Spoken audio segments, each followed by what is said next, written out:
आ रही थी।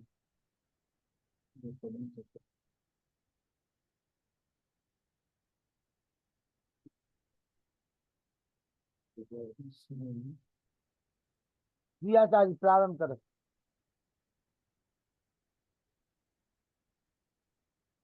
स्वामी कपिल मुनि जी हमारे बीच में पहली बार पांडिचेरी से। स्वागत है आचार्य, प्रारंभ करें। जी जी। ये थोड़ा जानकारी के लिए, जी, ये कितने दिन से ये चल रहा है? और थोड़ा लगभग सा मैं क्या है, वो आचार्य आनंद पुरुषार्थी जी बीच में मुझे निवेदन किए तो फिर। 3 वर्ष हो गए इस कार्यक्रम को चलते हुए जी। अच्छा जी, 3 वर्ष से चल रहा है, बहुत बढ़िया।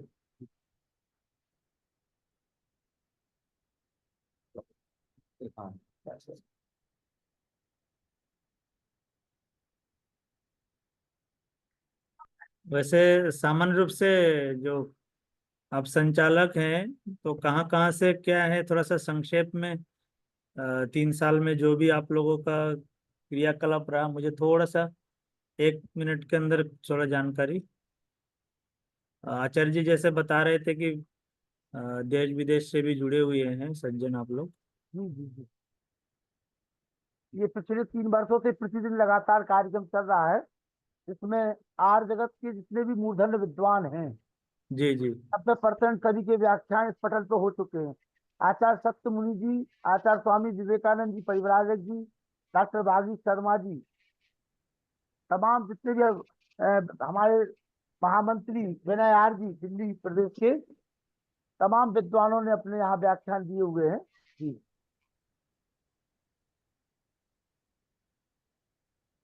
और कितने देशों से, कुछ सामान्य रूप से? सामान्य रूप से फिजी, मॉरिशस से भी, बांग्लादेश से भी लोग लगातार जुड़ते रहे, अमेरिका से भी जुड़ते रहे, ऑस्ट्रेलिया, कनाडा जी। बहुत बढ़िया।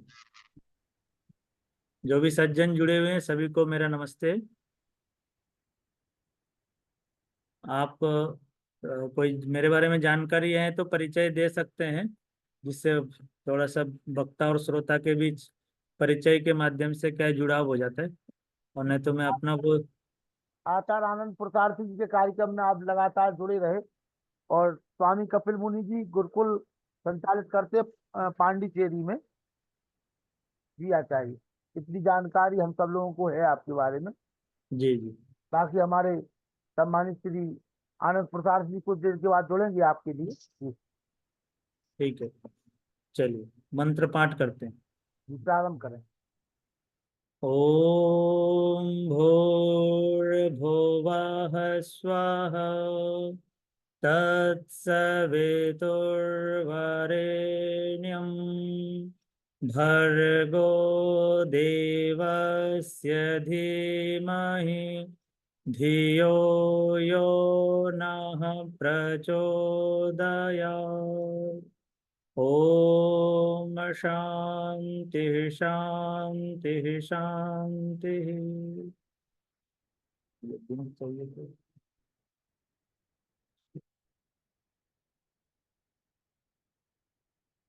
वैसे आप लोग जो है, जो नाम आप बता रहे थे, तो कई गुरुजन हैं जिन लोगों से मैं पढ़ाई किया, उनके सानिध्य में, उनके चरणों में बैठ करके। तो आप लोगों का सौभाग्य है कि ऐसे गुरुजनों के सानिध्य आप लोगों को प्राप्त हुआ है। तो जिन गुरुजनों के सानिध्य प्राप्त हुआ है उनका मैं शिष्य हूँ, और उन्हीं के दिए हुए शिक्षा से मैं कुछ सीख पाया, जान पाया।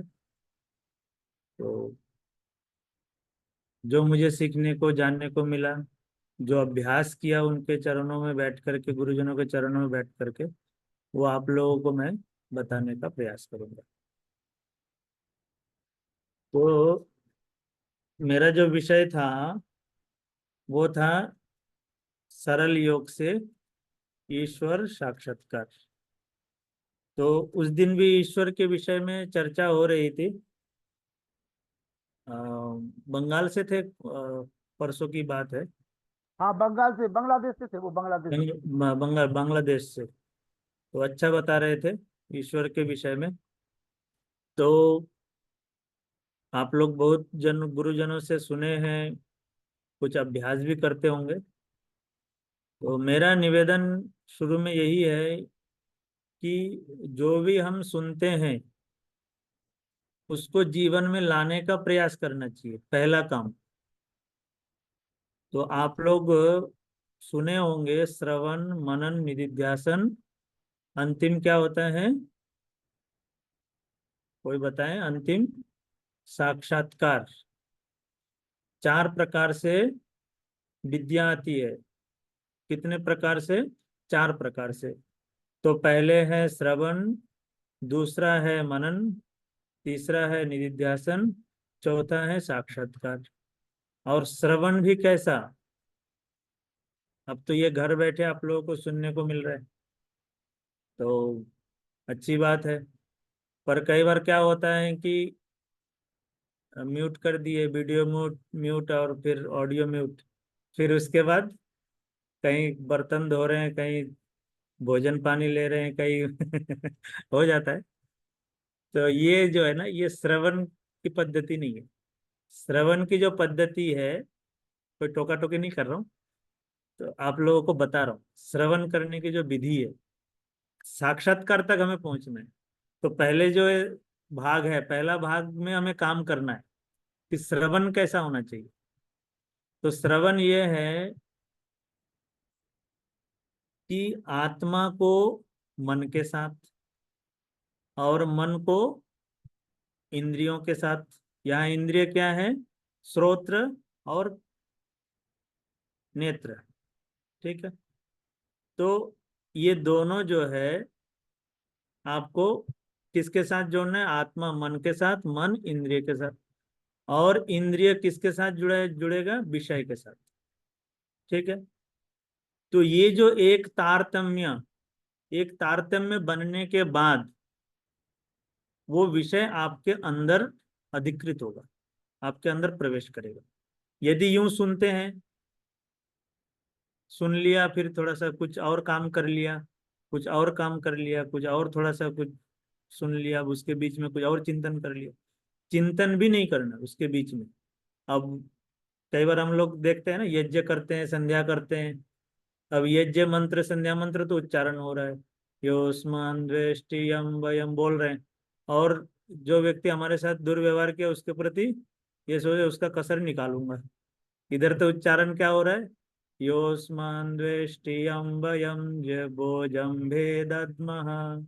इधर तो कह रहे जो हमारे अंदर द्वेष है, या हम जिससे द्वेष करते हैं, हमसे जो द्वेष करते हैं, वो दग्ध हो जाए।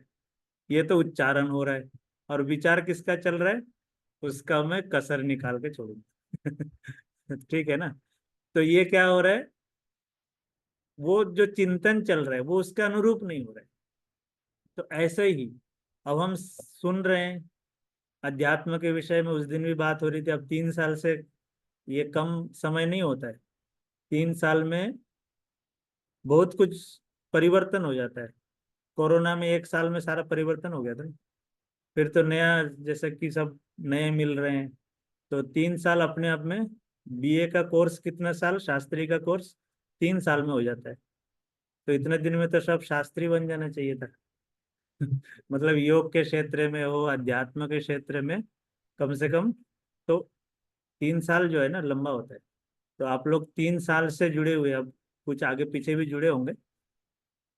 तो कहने का अर्थ है कि जो श्रवण है, वो श्रवण के ढंग से श्रवण होना चाहिए।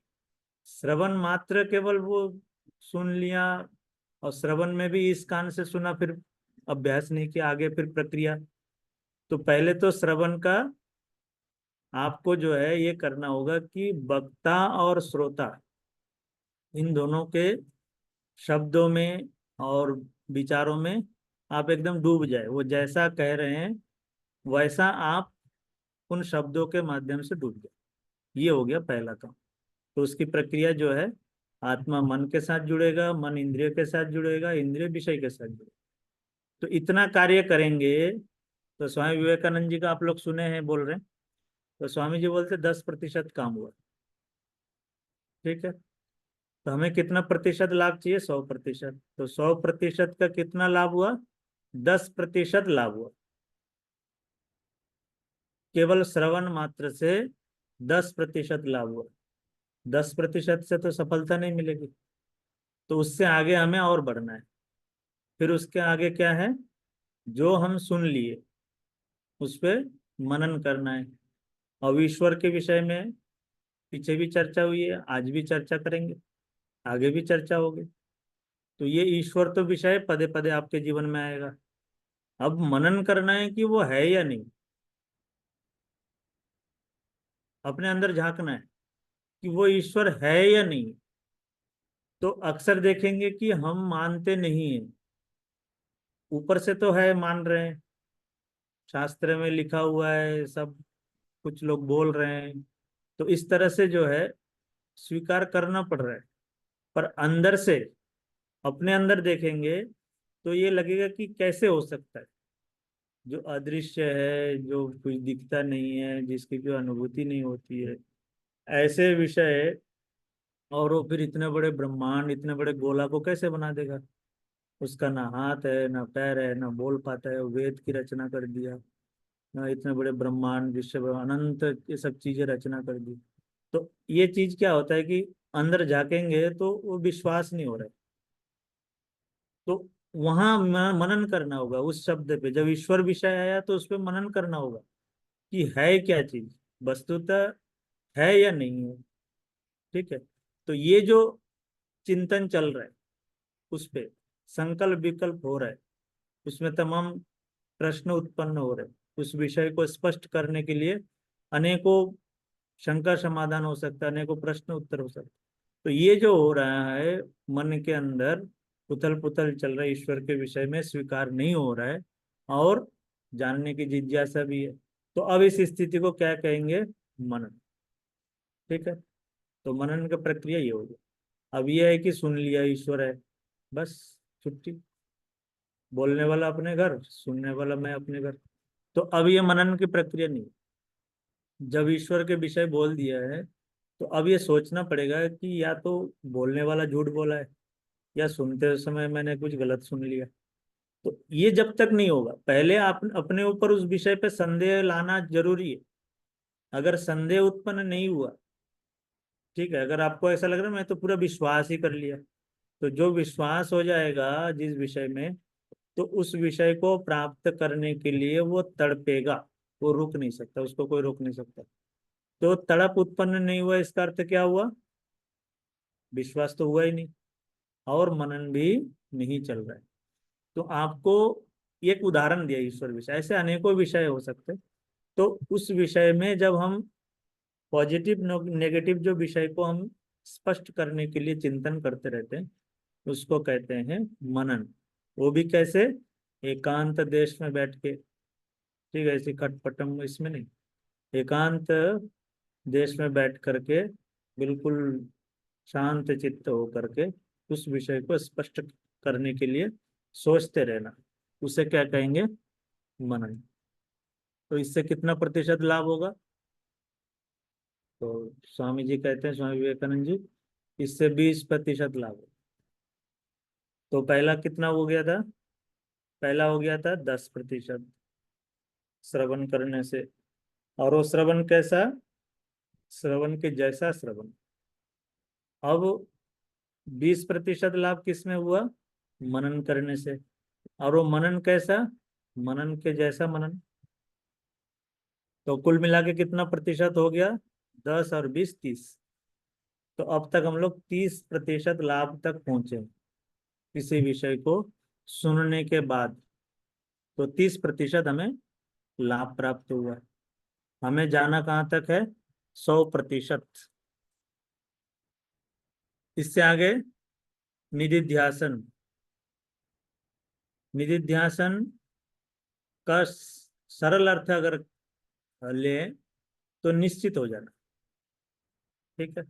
सरल अर्थ ये हो गया कि उस विषय में निश्चित हो जाना, कंफर्म कि ये ऐसा है, ईश्वर है। ईश्वर के विषय में सुन लिया, श्रवण हो गया, फिर मनन करता रहा, कई दिन तक चलता रहा कि ये है या नहीं है, है तो क्यों है, नहीं है तो क्यों नहीं। इस प्रकार से जो चिंतन चला, अब वो लगने लगा अंदर से, ये निश्चित हो गया, ये विश्वास हो गया, फैसला आ गया कि ईश्वर है, इसको हम खंडन नहीं कर सकते किसी भी हालत से। अब ये जो निश्चित हो गया, निर्णय हो गया उस विषय में, तो ये वो उसको क्या कहेंगे, निधिध्यासन। ठीक है।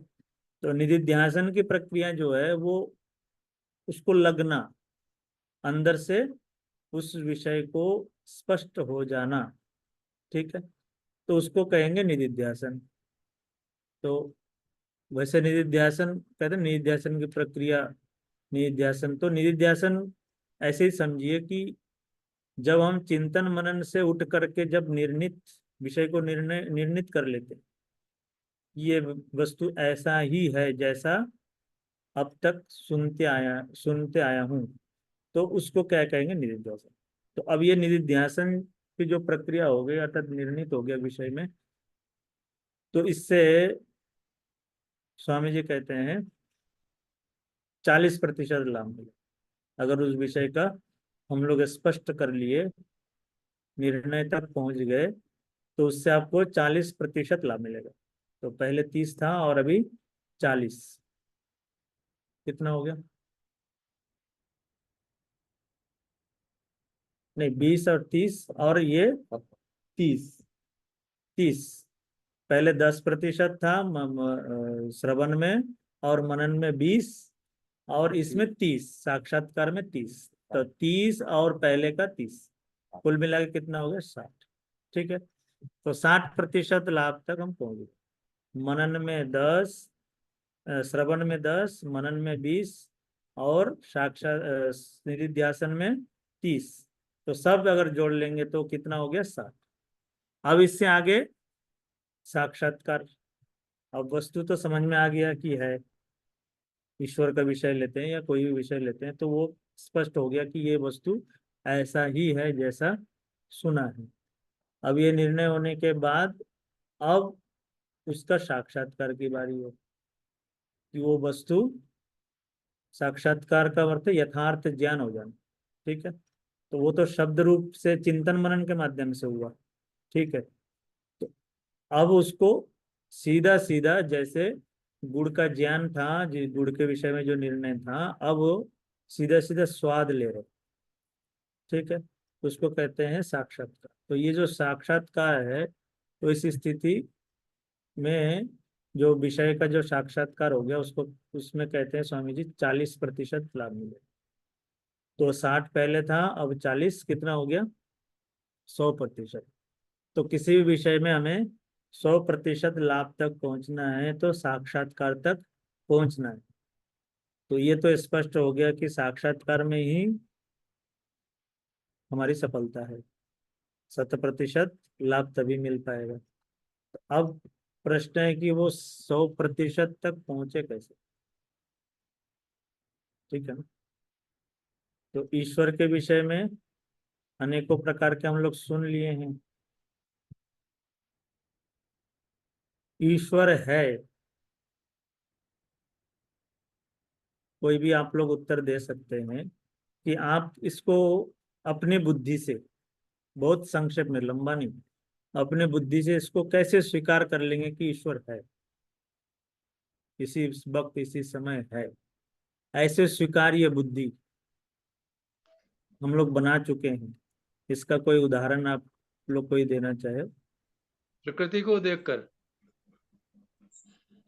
प्रकृति का अर्थ आप संसार कहना चाह रहे हैं, या प्रकृति का अर्थ सप्तऋषि। संसार। संसार। संसार को देखकर, संसार में क्या देखकर, कोई इसको बनाने वाला होगा, अपने आप नहीं बन गया। बहुत बड़ी। तो कोई भी बने हुए वस्तु को देख करके उसका कर्ता का अनुमान होता है। ठीक है ना। तो अब हम में से तो कोई नहीं बनाए, या किसी का नाम तो आता नहीं ना। अब कुकर प्रेशर बनाने वाले का नाम आएगा, हाँ, मोबाइल बनाने वाले का नाम आएगा, हवाई जहाज बनाने वाले का नाम आएगा। सब पदार्थों का बनाने वाले का नाम आएगा। पर कहीं ऐसा नाम आया कि इस पृथ्वी का बनाने वाले का नाम ये है, चाहे देश में हो चाहे विदेशी कोई हो, या फिर चंद्रमा को बनाने वाला कोई ये नाम है, सूर्य को बनाने वाले का नाम ये है, ऐसा किसी का नाम आपको नहीं मिलेगा। ठीक है ना। तो ये जो है, किसी वस्तु को बनाएगा तो कोई व्यक्ति नाम तो दे ही देगा ना। बिना नाम दिए कोई नहीं छोड़ता है, और व्यक्ति चोरी करके भी नाम डाल देता है। आपका किया हुआ आविष्कार वो अपना नाम छाप देता है। कोई पुस्तक किसी का लिखा हुआ है, अब वो पुस्तक उसको उद्धार करके उसको दोबारा प्रकाशित करके अपना नाम डाल देता है। तो लोग तो नाम डालने के पीछे लगे रहते हैं। अगर कोई पृथ्वी बना देता और चंद्रमा कोई बनाता, तो ये निश्चित है कि वो नाम जरूर डालता, बिना डाले वो रहता नहीं। तो अब तक कोई इस घोटाला को कर नहीं पाया कि पृथ्वी बनाने वाला ये व्यक्ति है, मैं हूँ। कोई ऐसा कह भी नहीं सकता। तो इसका मतलब है कि कोई अदृश्य कोई चीज होगा। अब ये है कि वो ईश्वर है नहीं है, इतना तो सत्य है कि हम आप नहीं है। ठीक है, मनुष्य है नहीं, या पहले उत्पन्न हुए है मनुष्य वो भी नहीं, और हमारे साथ जो उत्पन्न हुए ये भी नहीं। तो इतना तो निश्चित हो गया कि कोई जीवात्मा ये काम नहीं कर सकता। अब वो अदृश्य शक्ति पावर जो भी कह लीजिए, तो कोई ना कोई ऐसा आपको स्वीकार करना होगा ये कि ये है। ठीक है। ऐसे ही ये पृथ्वी का उदाहरण दिए, मतलब सृष्टि को, ऐसे अनेकों चीज है। अभी ये जो श्वास ले रहे हैं, हवा पानी, तो ये जो श्वास ले रहे हैं, अभी जो वायु हम ले रहे हैं, थोड़ा देर बंद करके देखिए आपको विश्वास हो जाएगा, हवा पानी के बिना आप एक सेकंड भी रह नहीं सकते। ठीक है ना। तो ईश्वर है इसलिए हमारा अस्तित्व भी है, नहीं तो अस्तित्व एकदम खत्म हो जाएगा। तो यही सीधे सीधे दिखता है। अब इसको और अच्छे से कर सकते हैं कि ये तो बोल देते हैं कि सब वस्तु गुरुत्वाकर्षण के बल से नीचे की ओर आता है। अब जो ये नियम बना दिया कि गुरुत्वाकर्षण के बल से सब वस्तु पृथ्वी की ओर आकर्षित होता है। अब पौधा उग करके वो ऊपर क्यों चला जाता है? नियम तो एक ही काम करेगा ना, कि सब नीचे आना चाहिए। अब ये मिट्टी फोड़ के ऊपर चला जाता है, जितने मिट्टी ढक दो, जब अंकुर फूटेगा तो मिट्टी फोड़ के वो चला ही जाता है ऊपर। ठीक है ना। तो अब ये जो सिस्टम है ये कैसे हो रहा है? गुरुत्वाकर्षण के बल से तो नीचे आना चाहिए, ऊपर जा रहा है। ठीक है ना। ऐसे तमाम चीजें हैं जिससे स्पष्ट होता है कि कोई इसके अंदर है। ऐसी पत्तों में भी अलग अलग विभिन्न भिन्नताएं हैं। और केला का पेड़ पत्ते बड़े बड़े होते हैं, इमली के छोटे छोटे होते हैं। ठीक है ना। तो अब ये जो व्यवस्था है, ये व्यवस्था कौन कर रहा है?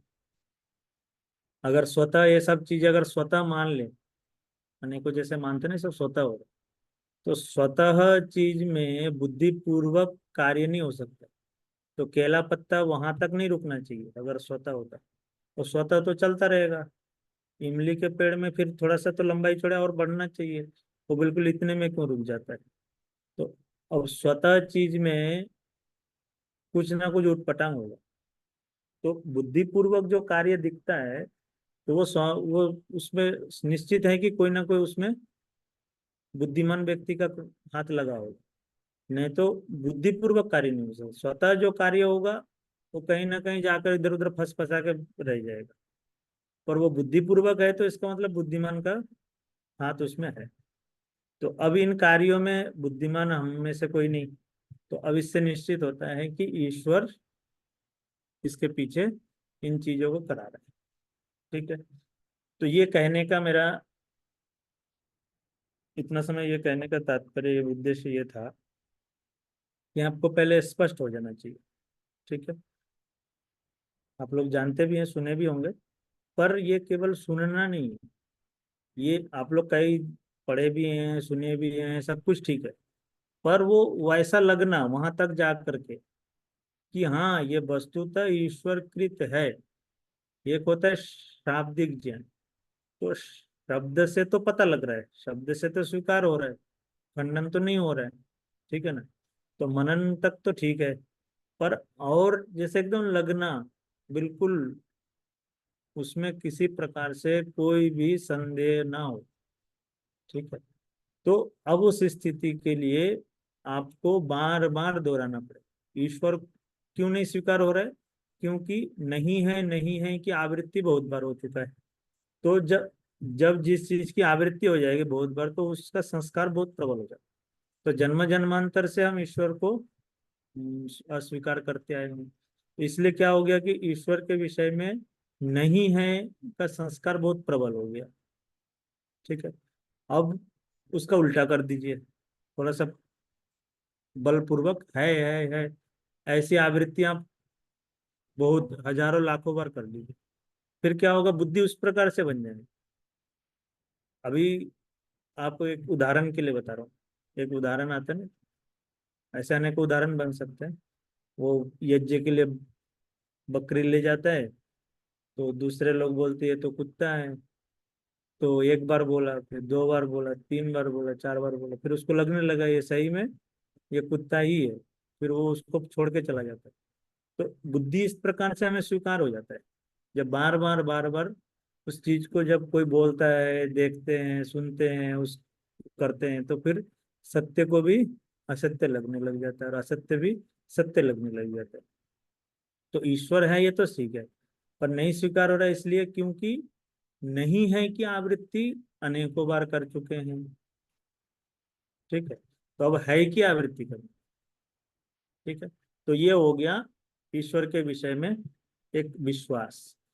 अब ये केवल विश्वास हो गया।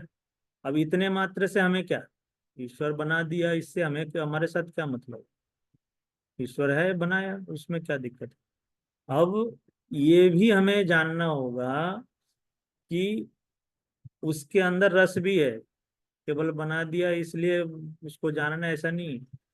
आत्मा को जहाँ सुख मिलेगा उधर जाएगा। अब ये है कि ईश्वर में भी ऐसे कुछ चीजें हैं जिससे आत्मा तृप्त हो सकता है, ये भी स्पष्ट करना पड़ेगा, ठीक है ना। इसके बगैर वहां क्यों जाएगा? तो अगर वहां पर सुख विशेष नहीं है उस ईश्वर में या किसी भी वस्तु में, हम लोग कौतूहल कहीं देखते हैं ना, जहाँ रस दिखता है वहां जाने का प्रयास करते हैं। तो ईश्वर में भी वो रस है। अकामो धीरो अमृता स्वयंभू रसे न तृप्त न कुतश्चन। वहां पर वेद मंत्र में कह रहे रसे न तृप्त, जैसे रसगुल्ला रस के अंदर डूबा हुआ रहता है, ऐसे ईश्वर के लिए कह रहे वो रसे न तृप्त न कुतश्चन, ऊना कोई न्यूनता नहीं है उसके अंदर, वो बिल्कुल भरा हुआ है। तो अब इस स्थिति में और केवल भरा हुआ नहीं है, फिर कह रहे यदंग दाशु से तमग्ने भद्रम करिष्यसि तवे तत् सत्य मंगल, वो दूसरे को देता है, ये उसका सत्य व्रत है कि स्वभक्तों को परमानंद देना। तो अब उसका संकल्प भी है कि वो अपने भक्तों को देता भी है, ठीक है ना। केवल अपने पास रस है इतना मात्र से नहीं, वो दूसरे को, अपने भक्तों को देता भी है। ये भी आपको जानना होगा, विश्वास करना होगा। इतना समय तो विश्वास ये हो गया कि है, और उसके अंदर रस भी है, और वो रस हमें मिलेगा भी, ठीक है ना। तो अब ये भी विश्वास होना चाहिए, नहीं तो हम संसार को क्यों छोड़ेंगे। व्यक्ति पिछला तभी छोड़ता है ना, जब अगले स्थिति जब मजबूत और अच्छी स्थिति देखेगा तभी तो पिछला छोड़ेगा। कोई मूर्ख व्यक्ति होगा जो पिछला अच्छी स्थिति को छोड़ करके जो सामने कुछ दिख नहीं रहा है उसके ओर प्रवृत्त हो रहा है। उपस्थितम परित्यज्य अनुपस्थितम याचिते इति बाधित नहीं है। उपस्थित को छोड़ करके अनुपस्थित चीज के पीछे भागना तो मूर्खता है। तो व्यक्ति भी ऐसे ही करता है, जब संसार में जब मिल ही रहे हैं तो अब ईश्वर में है ही नहीं है, मिलेगा नहीं मिलेगा तो क्यों भागे। पर ये नहीं, ईश्वर में भी है ऐसा फिर लग जाना, जैसे ईश्वर है में लग रहा था ऐसा ही इसमें भी लगना कि मिलेगा और उसके अंदर है, ये दोनों चीज फिर आपको लग जाना चाहिए। अगर ऐसा लग जाएगा फिर आप प्रवृत्त होंगे। आपको कोई बोल दे भाई ये कंफर्म है, आप चिंता मत करो, फिर आप क्या करेंगे? उसके पीछे हाथ धो के पड़ेंगे कि ये व्यक्ति बोल दिया है तो अब मिलेगा जरूर। तो आपको ऐसा कंफर्म हो जाना चाहिए कि हाँ मिलेगा, तब जाके आपकी प्रवृत्ति होगी। ठीक है, तो दूसरा हो गया विश्वास। ठीक है, एक तो हो गया उसके, उस पे से आपको विश्वास हो जाए, फिर श्रद्धा हो जाए कि हाँ वो हमें प्राप्त होगा। ठीक है, तो इस तरह से अब हम आगे जाएंगे। अब वहां तक पहुंचने के लिए आपको करना क्या है? क्रियात्मक, ये तो हो गया इतना सब, आपको सामान्य रूप से आप भी सुने होंगे। और मेरा कहने का तात्पर्य है कि आप उसको जीवन में प्रयास अभ्यास करते हुए लगने जैसा स्थिति बनाना। ठीक है ना, सुने तो ये सब चीजें बार बार आया होगा, कई बार आया होगा पुस्तकों में भी और उपदेशों के माध्यम से। अब प्रयोगात्मक वहां तक पहुंचने का जो प्रक्रिया है वो क्या है, ये भी कई बार सुने होंगे, तो आवृत्ति हो जाती है। अब ये है कि आपको इसके लिए ये जो संध्या मंत्र हम लोग करते हैं, तो मैं ये जानना चाहता हूँ कि कितने लोग इस संध्या मंत्र अर्थ सहित आप लोगों को याद,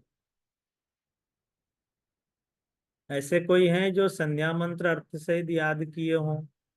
ऐसे कोई है तो बताएं। याद किए हुए याद, हैं। जी अर्थ याद किया मैं। संध्या मंत्र नहीं, मंत्रों के अर्थ। जी, मंत्रों के अर्थ, अर्थ सहित संध्या करते हैं। बहुत बढ़िया। आपका शुभ नाम बताएंगे? प्रेम से देवा। जी जी। अच्छा, आप अभी भजन गा रहे थे? जी जी, धन्यवाद आप। बहुत बढ़िया। तो मतलब किसी की निंदा नहीं, ऐसे क्या होता है कि ये एक प्रचलन है, बस संध्या उपासना ध्यान का अर्थ है कि मंत्र पाठ कर लो।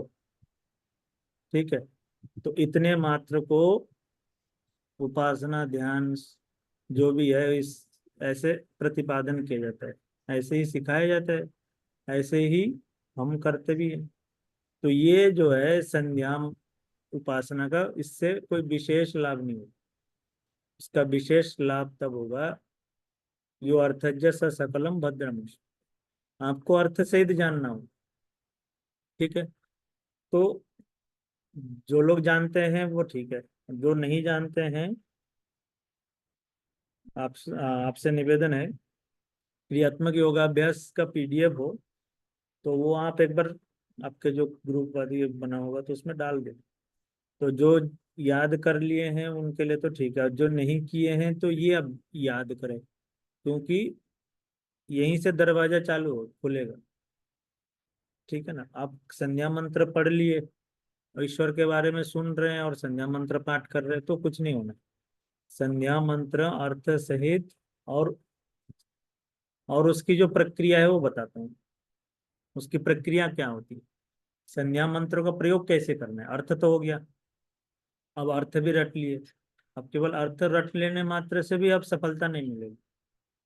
ठीक है, वो तो एक भाग हो गया कि आप संज्ञा मंत्र याद किए, दूसरा भाग हो गया कि आप अर्थ भी जानते हैं, अच्छी बात है। पर इतने मात्र से अब नहीं सफलता मिले, उससे भी आगे बढ़ना होगा। उससे आगे क्या है? उससे आगे आपको 5-6 चीज करने हैं। तो एक हो गया उच्चारण। ठीक है, जो आप मंत्र याद किए हैं, तो मंत्र याद करना ये एक भाग हो गया, उसको उच्चारण कहिए। दूसरा है अर्थ जानते हैं, तो 2 भाग हो गया। ठीक है, तो संध्या मंत्र का उच्चारण हो गया, अर्थ अब जानते हैं। और तीसरा काम हमें करना है भावना। ठीक है, जैसे ओम, अब ओम बोल दिए। अब ओम बोलना ये एक उच्चारण हो गया। और ओम का अर्थ क्या है? सच प्रेम सचदेवा जी।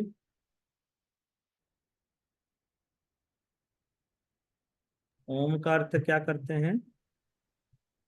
हर मंत्र के साथ उसके भाव के मुताबिक ही अर्थ ओम का अर्थ अर्थ होता मीनिंग है। मीनिंग हाँ, ओम का अर्थ क्या करते हैं? ओम सर्व रक्षक सर्वरक्षक। आनंद। ठीक है, तो मुख्य है सर्वरक्षक, अवरक्षण धातु से, तो ओम का अर्थ हो गया रक्षा। तो रक्षा सर्वरक्षक अर्थात ईश्वर रक्षा कर। ये तो हो गया अर्थ कर लिए। ओम बोलने के साथ साथ आप अर्थ भी दोहरा लिए कि ओम का अर्थ हो गया सर्वरक्षक।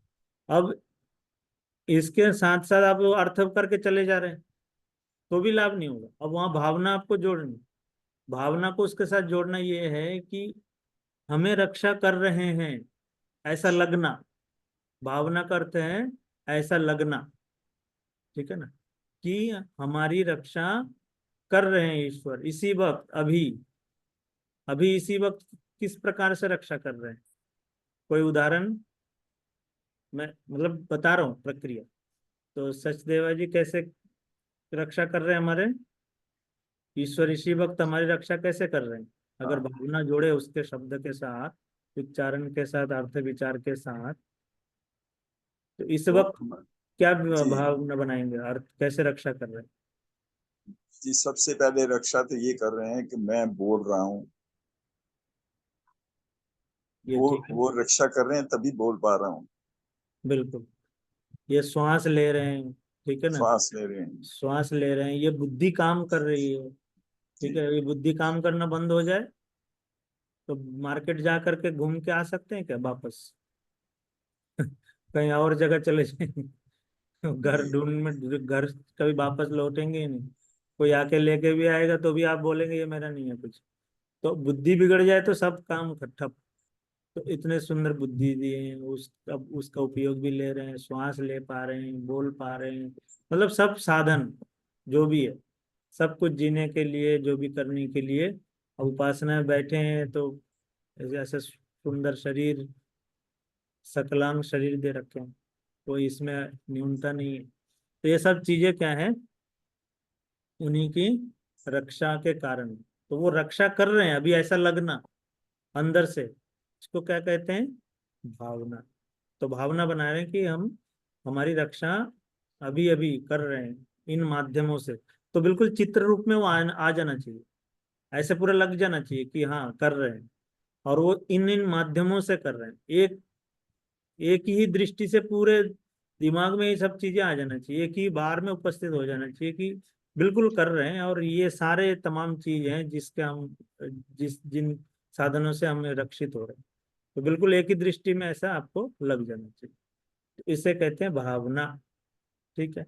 अब ऐसे आप भावना बनाइए किसी के प्रति जो बिल्कुल हमारे इतने सब रक्षा कर रहे हैं, और रोज अब नित्य प्रति 10 दिन करिए, 20 दिन करिए, आप उनके प्रति क्या हो जाएगा, आपका राग प्रीति, हो जाएगा, ठीक है प्रीति ना, होगी, है प्रीति हो जाएगी।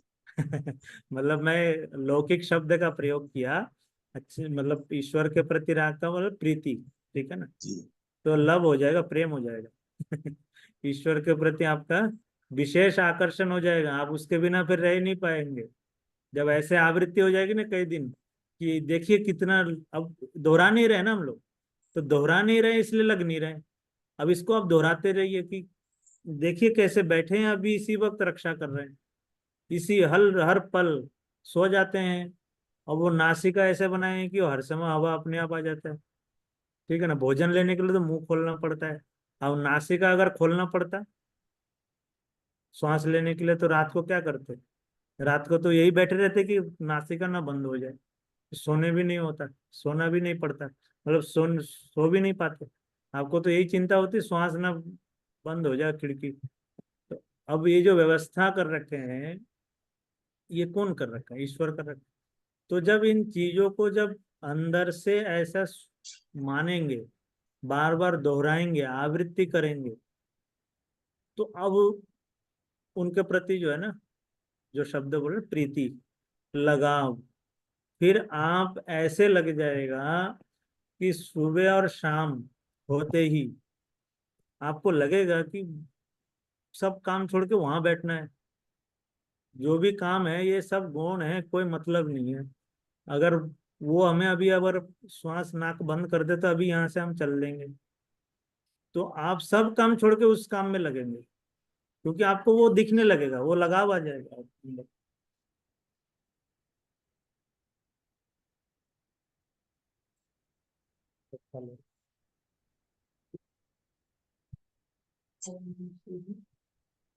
तो ये जो है, ये भावना भावना जो है वो आपको करना है। अब अर्थक मात्र से आप ईश्वर के प्रति रुचि नहीं बढ़ेगी, ठीक है ना, उच्चारण मात्र से रुचि नहीं बढ़ेगी। आपको वो ऐसा लगने जैसा स्थिति बनाएंगे और ऐसे कई बार जैसे करते रहेंगे, तो इससे क्या होगा, आपको ईश्वर के प्रति विशेष रुचि उत्पन्न हो जाएगी, सामान्य रुचि नहीं। आप उसके बिना जी ही नहीं सकते। एक लौकिक उदाहरण देता हूँ। एक प्रेमिक प्रेमिका के प्रति कब लगाव हो जाता है, उसके बिना जी नहीं पाता है, उसके बिना फिर सुसाइड भी करने लग जाते हैं, ठीक है ना। वो कब स्थिति बनती है, जब उसको इतना मस्तिष्क में उसको घुसा लेता है, उस मतलब एक दूसरे के प्रति मस्तिष्क में इतना डाल लेता है कि फिर उसको लगने लगता है कि दुनिया चाहे कुछ भी भाड़ में जाए, बस तुझे चाहिए। तो ऐसे स्थिति आपको भी लग जाए, ईश्वर के प्रति भी आप जब ऐसे डाल लेंगे ना, वो उदाहरण अपने आप में वो ठीक है, उसको यहाँ लेना चाहिए ठीक है ना, वो अपने जगह में वो ठीक है, पर उसका हम उदाहरण उदाहरण का केवल उदाहरण अंश में लेना चाहिए।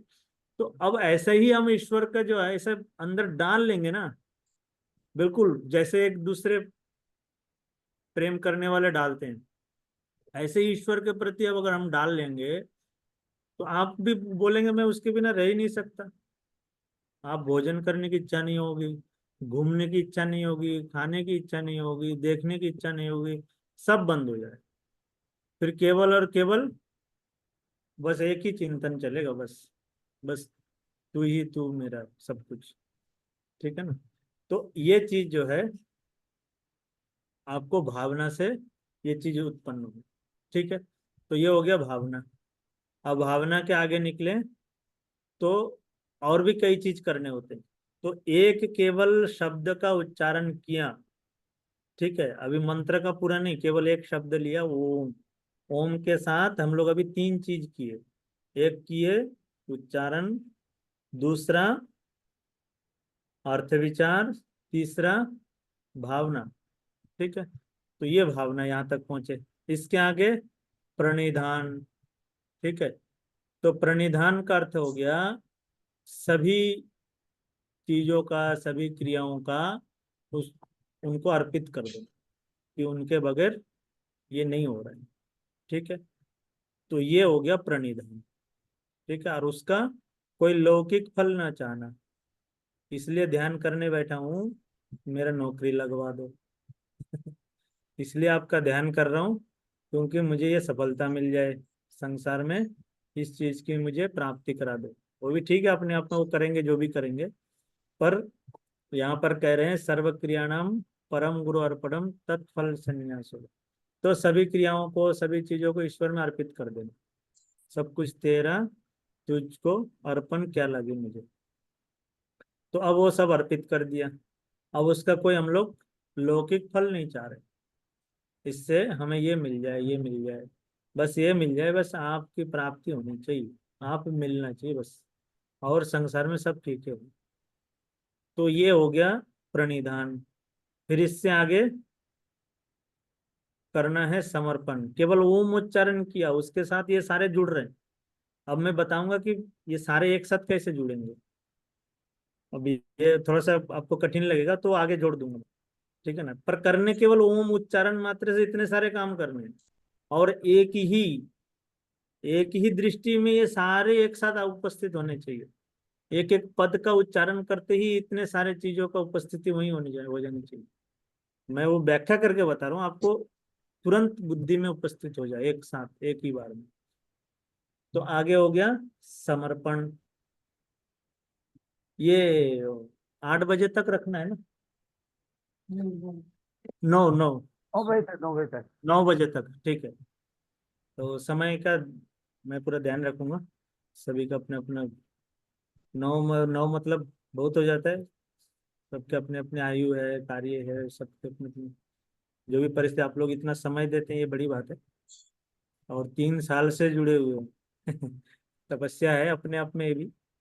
कोई भी कार्य को आप केवल इतना बोल देना भाई यहाँ पानी छिड़कना है 3 साल तक, इतना मात्र से कुछ नहीं, केवल इतना बोल दो, इतना ऐसा पानी छिड़क देना, ये इतना बजे से, वो भी टाइम भी एक, फिक्स हो गया आपका। तो अब ये एक दिन कार्य भी अपने आप छुट्टी में नहीं बहुत है, कठिन हो जाता है फिर। छुट्टी ही नहीं है एक दिन भी। हाँ, फिर एक दिन भी छुट्टी नहीं है, रविवार भी नहीं पड़ता होगा उसमें, जी नहीं, संडे वनडे नहीं है ना। तो कोई फिर छुट्टी नहीं।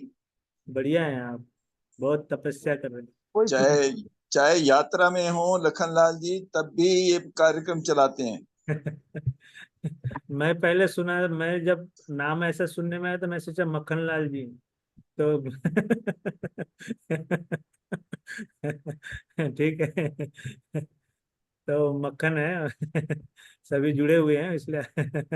आप संयोजक है, संचालक अच्छे है। तो संचालक जो है ना, तो वो उनको तो और ज्यादा तपस्या करनी पड़ती है, अब साइड वाला तो निकल लो।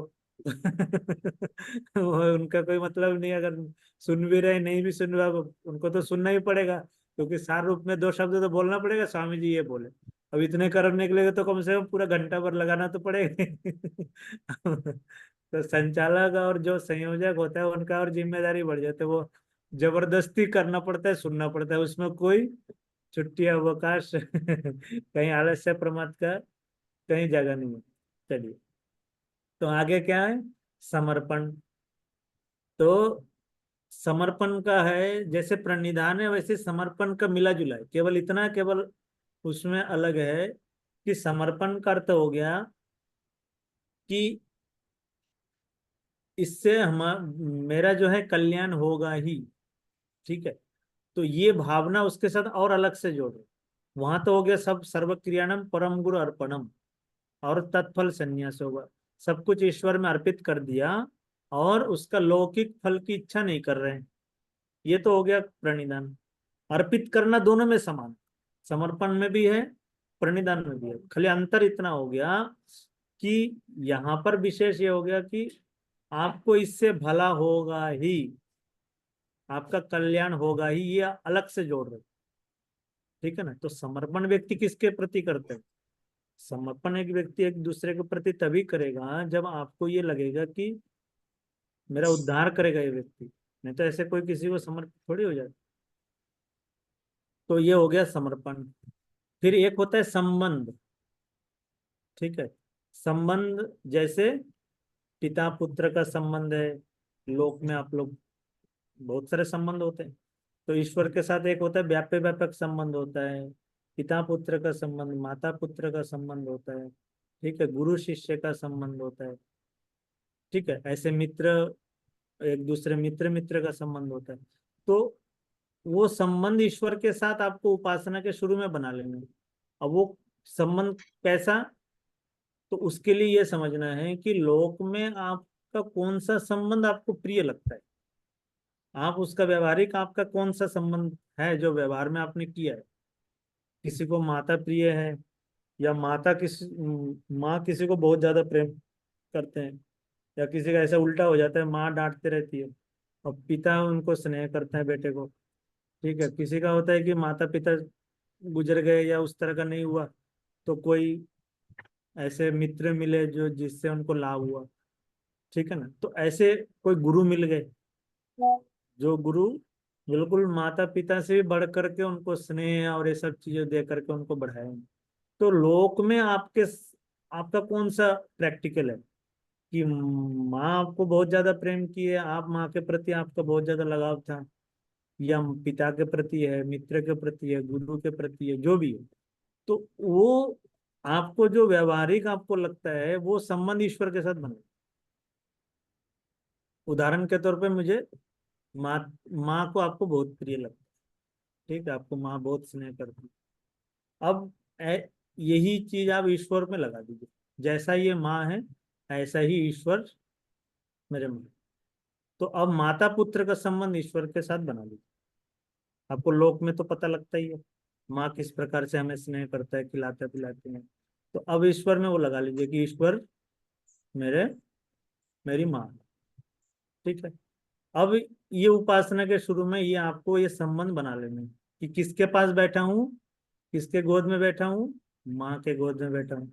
जैसे माँ के गोद में बैठने की अनुभूति होती है, वैसे ही उपासना में माँ के गोद में बैठने की अनुभूति करनी है। आपको बिल्कुल लगना चाहिए कि मैं माँ के गोद में बैठ के उपासना कर रहा हूँ। ठीक है, तो ये आपको जो है ये 6 चीज हो गया। ठीक है, तो केवल ओम उच्चारण करने के साथ ये 6 चीज एक ही दृष्टि में, एक ही बार में, एक ही साथ उपस्थित हो जाने चाहिए। अब आपको लगना ये तो बहुत कठिन हो गया, 6 चीज कैसे होगा? अभी तो एक बार ओम उच्चारण करेंगे तो आधा घंटा निकल जाएगा, फिर संध्या मंत्र पूरा कैसे करेंगे? तो आपको वो अभ्यास ऐसा हो जाएगा कि जैसे ओम बोलते ही, आप देखिए ओम बोलते उच्चारण हो गया, ओम साथ साथ अर्थ भी चल रहा है, भावना भी कर रहे हैं, और समर्पण प्रणिधान ये सब चीजें एक ही बार में आपका आपकी बुद्धि में चलते जाना चाहिए।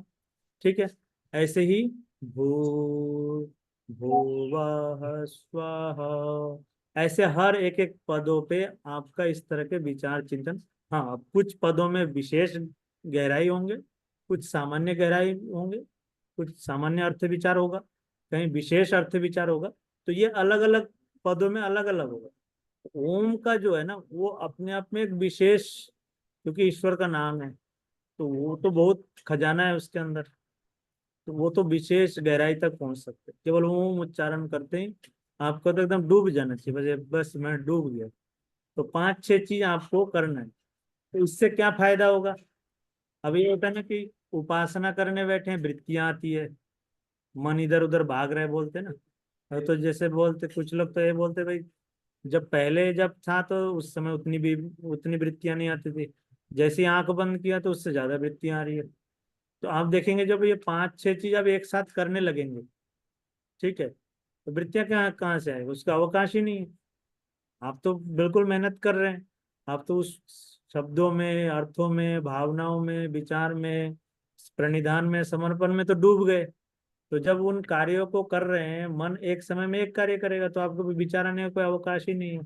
तो वृत्ति जो आ रहे हैं उसके लेकर के जो हमारी समस्याएं हैं वो अपने आप ही समाधान होगी। वृत्ति रोकने के लिए अलग से कोई क्रिया नहीं करनी पड़ेगी, वो आपका वो उसी के साथ खत्म हो गया। ठीक है, तो इस तरह से जो है आपको इन चीजों को समन्वय करना होगा। तो अब ये है कि 6 चीज जो कह रहा था उसका एक उदाहरण दे रहे हैं। जैसे हम कार चलाते हैं तो गियर चेंज कर रहे हैं, ब्रेक, फिर इसके एक्सीलेटर, सब कुछ, मतलब जो भी है 5-6 चीज वहां भी करते हैं। फोन लगा लिया, फिर सामने देख रहे, बाएं देख रहे, बातें कर रहे हैं, गाना सुन रहे, सब कुछ हो रहा है। इतने सारे कार्य एक बार में होता है नहीं होता है। तो ऐसे ही 5-6 कार्य संध्या मंत्र का अर्थ पूर्वक विचार करते हुए ये सारे एक साथ होंगे। ठीक है, तो कोई शंका होगी तो आगे करेंगे। तो ये फिर अगले कक्षा में फिर कल देखेंगे, इसको थोड़ा और ले लेंगे। तो ये आप इस तरीके से करेंगे तो आपको धीरे धीरे क्या होगा, ईश्वर में रुचि और वो उपलब्धि, रुचि और उपलब्धि दोनों साथ साथ होंगे। आपको ये नहीं लगेगा कि आज बेकार गया दिन, संध्या में बैठा हूँ, उच्चारण कर लिया, कुछ लाभ नहीं हुआ। आपको कभी ऐसा नहीं, कभी शिकायत करेंगे संध्या करे कोई लाभ नहीं हुआ, ऐसा नहीं बोलेंगे। आपको लगेगा हाँ आज कुछ मिला। चलिए, समय हो गया, समय के आधार पे यही विराम देता हूँ। ओम इति ओम शांति। सभी को सादर नमस्ते, धन्यवाद। स्वामी कपिल मुनि जी हमारे बीच में पहली बार आए और क्रियात्मक योग, सरल योग के माध्यम से बहुत अच्छी जानकारी हम सभी को रखी है। किसी के मन में कोई शंका हो तो स्वामी कपिल मुनि जी ने कहा है। कल कल कर लेंगे।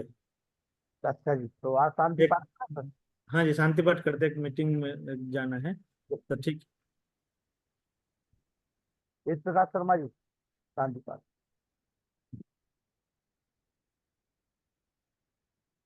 आज जो ये लेकर ले जा सकते हैं।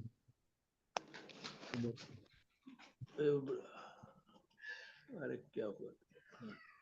शांति पाठ करें। इस प्रकार शर्मा जी, ओम देव शांति अंतरिक्षम शांति पृथ्वी शांति शांति औषधय शांति वनस्पतय शांति विश्वे देव शांति ब्रह्म शांति सर्वं शांति शांतिरेव शांति शामा शांति रेधि ओम शांति शांति शांति ओम। जो बोले सो है सत्य सनातन वैदिक धर्म की जय। गुरु भाई विज्ञानंद की जय। योगेश्वर महर्षि ऐसी दयानंद की जय। मर्यादा पुरुषोत्तम श्री रामचंद्र की जय। योगेश्वर श्री कृष्णचंद्र की जय। पंडित देव राम की जय। स्वामी